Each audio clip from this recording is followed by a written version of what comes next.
আমাদের সামনে লক্ষ্য এবং উদ্দেশ্য একটি, সেটি হচ্ছে এই দেশের মানুষের ভাগ্যের পরিবর্তন। নির্বাচন যত দেরি হবে ষড়যন্ত্র তত বাড়বে বলে মন্তব্য করেছেন বিএনপির ভারপ্রাপ্ত চেয়ারম্যান তারেক রহমান। বলেন, সাবেক স্বৈরাচার দেশি বিদেশি প্রভুদের সঙ্গে মিলে ষড়যন্ত্র করেই চলেছেন। বিএনপির চুয়াডাঙ্গা জেলা শাখার সম্মেলন উদ্বোধনী অধিবেশনে তিনি এসব কথা বলেন।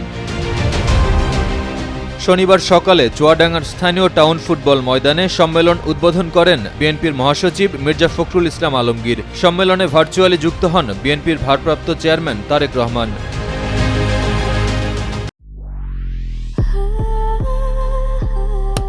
Walton switch, stylish and elegant.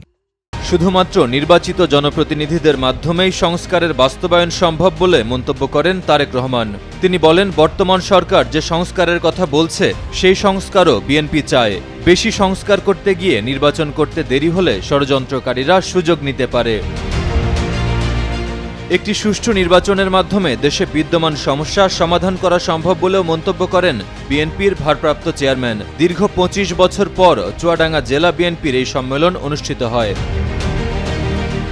Chuadanga জেলা বিএনপির দ্বিবার্ষিক কাউন্সিলের আয়োজন করে স্থানীয় বিএনপি, যেখানে ভোটের মাধ্যমে সভাপতি ও সাধারণ সম্পাদক নির্বাচন করা হয়। রাষ্ট্রকাঠামো মেরামতের রূপরেখার ৩১ দফা ও জনসম্পৃক্তি বিষয়ক বিভাগীয় প্রশিক্ষণ কর্মশালারও আয়োজন করা হয়।